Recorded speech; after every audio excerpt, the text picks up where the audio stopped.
Pixel 8 Pro versus iPhone 15 Pro Max. In this video, I'm going to be discussing about these two devices and try to answer the question, which of these devices is the one for you?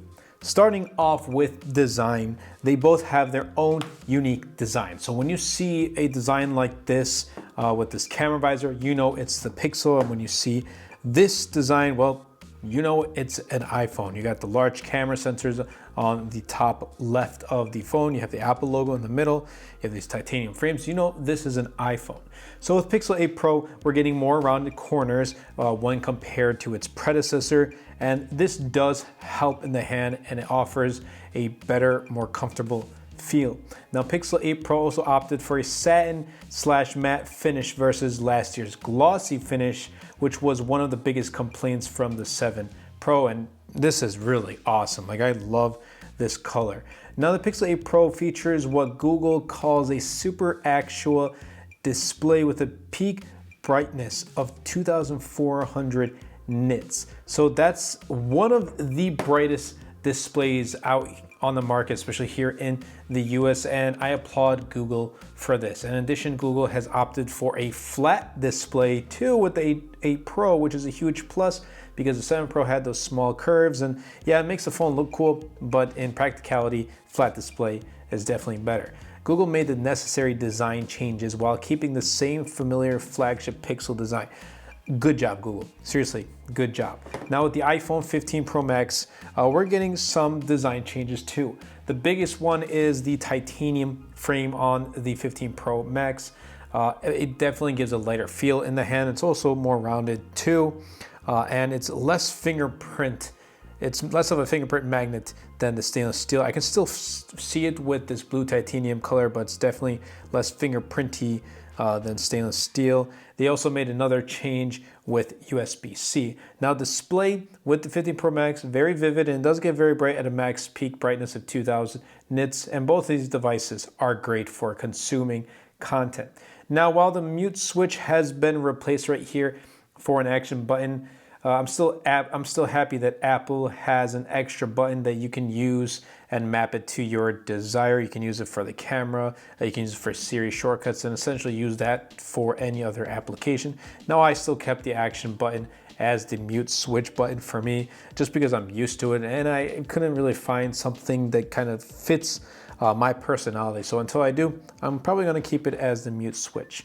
And like I said earlier, USB-C is probably one of the greatest welcomings with the iPhone. Finally, one cable for all. So if you have two devices, like an Android and an iPhone, or if your friends have an Android device and you have an iPhone, well, now you can use one cable for all. But overall, with these design changes, I gotta say, Google put in some pretty good design changes, and it definitely, I would personally just prefer the look and feel of the Pixel 8 Pro. Now that's going to bring me into performance, and with raw performance, like with numbers, iPhone 15 Pro Max and the Apple A17 Pro is definitely going to outnumber the Pixel 8 Pro and Tensor G3. But Tensor G3, it's not the most powerful chipset when you put it to the test against like the Apple A17 Pro or the Snapdragon 8 Gen 2, but that's okay. It doesn't need to be powerful because with day-to-day performance, it's more than enough for the Pixel 8 Pro, and it's paired with 12 gigs of RAM. So the Pixel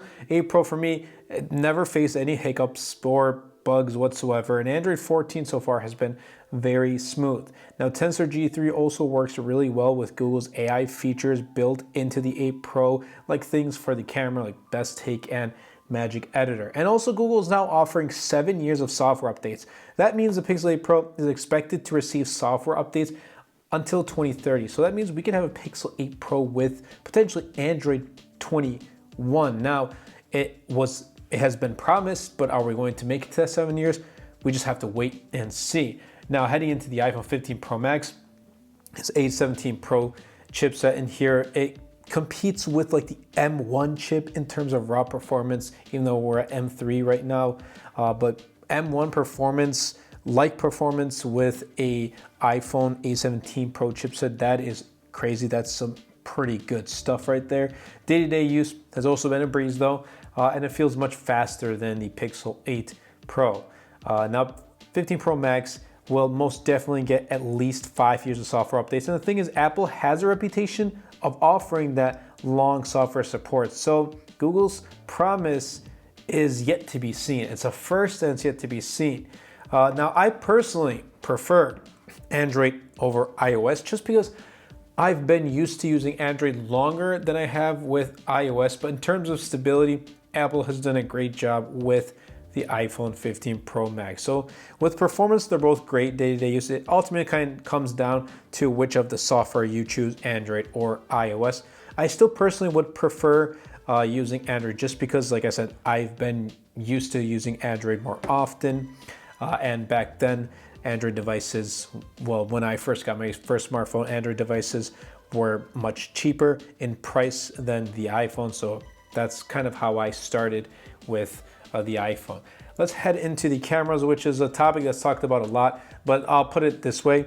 They're both great cameras. Pixel 8 Pro and iPhone 15 Pro Max, they come equipped with 3 cameras, a wide, ultra wide, and a telephoto lens, and they both have some very good improvements. Google made pretty good improvements to offer more detail and true to life colors, especially in low light environments. And there's some cool new camera features that work through AI like Magic Editor, Best Take, and even Audio Magic Eraser. 15 Pro Max, it comes included with a new 5x telephoto lens, which is something to appreciate. It's not 6x like it was rumored before.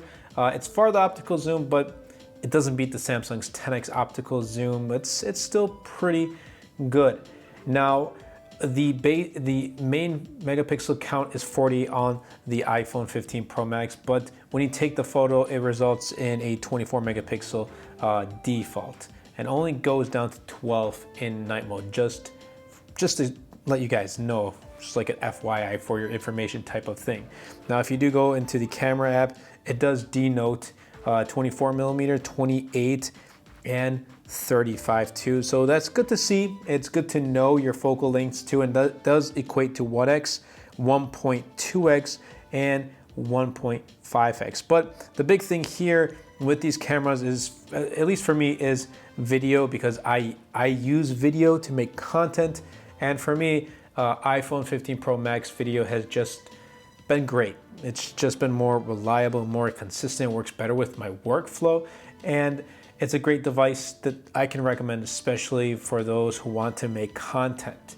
Recording on the 15 Pro Max, for me, like I said, it just happens to work better with my workflow. Since the products I also use, like I use the M2 MacBook Air 15-inch, I use Final Cut Pro to edit, and it just lines up better. If I want to use 2 or 3 iPhones at the same time, the audio and the video do match up real easily.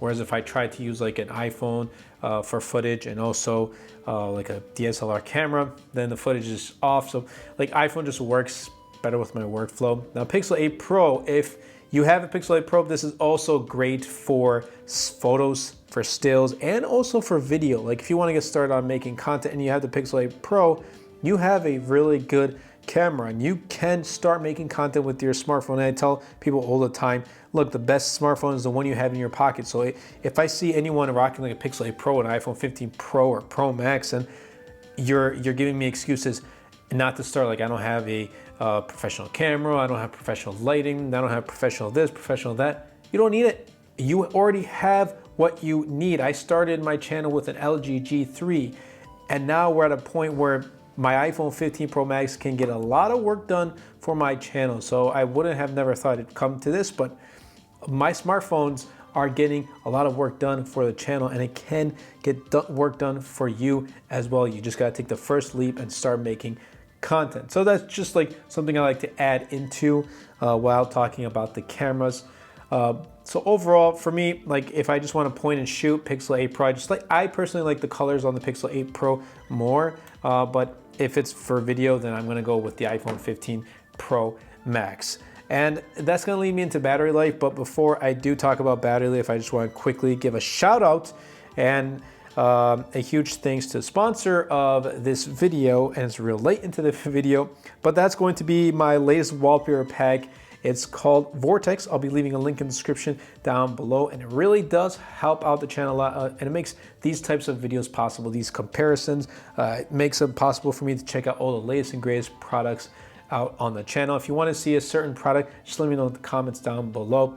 Even if I don't get to reply to all the comments, I do read all of the comments. But like I said, thank you for the sponsor of this video, my wallpaper pack, Vortex. Battery life on both of these devices, they're good. They're good. They're not the greatest.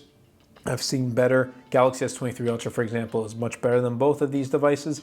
But they're gonna get you like 6 to 7 hours of screen on time, depending on how much you push it. I am a heavy user, and that means like I'm using my phone for everything, from emailing to watching content, to using for the camera, to texting, to calling, to everything is done on my smartphone. So for me, I'm pretty much draining it throughout the entire day. But if you're a light user and you barely use your phone, these are going to last you probably well into the second day without charging it. Now, they both also have pretty slow charging, and they don't pass 30 watts. But I am glad that they both do include wireless charging. Which one would I give to in the end for the battery life? Honestly, well, at least in my use case, it's been a draw.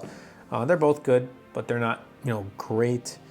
So I wouldn't mind using either one. It's just not my number one choice, I would say, as a battery champ. So just do keep that in mind.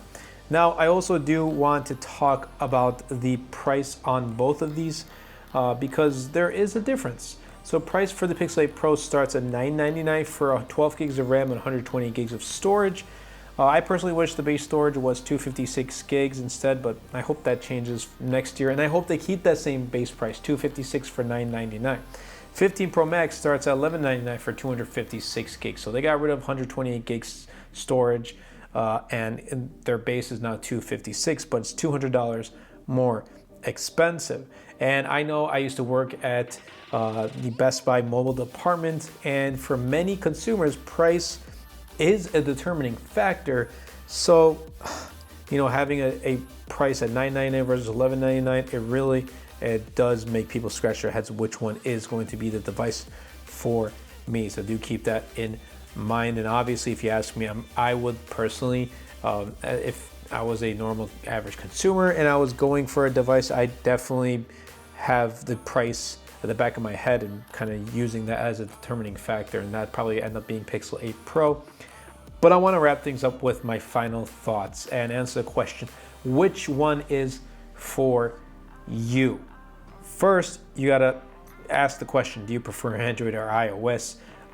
And then you can kind of choose from there. And whichever one you do, I can tell you these two are at the top of the game. If you do go with Android, Pixel 8 Pro is definitely going to be one of the best Android devices that you choose. And if you go with iOS, obviously 15 Pro Max is the best of the best that Apple has to offer. And currently at the door is my cat, and she just opened my door. Hi there. You probably can't see her from the frame right now, but I do really want to applaud Google for really putting in the flagship quality into the Pixel 8 Pro.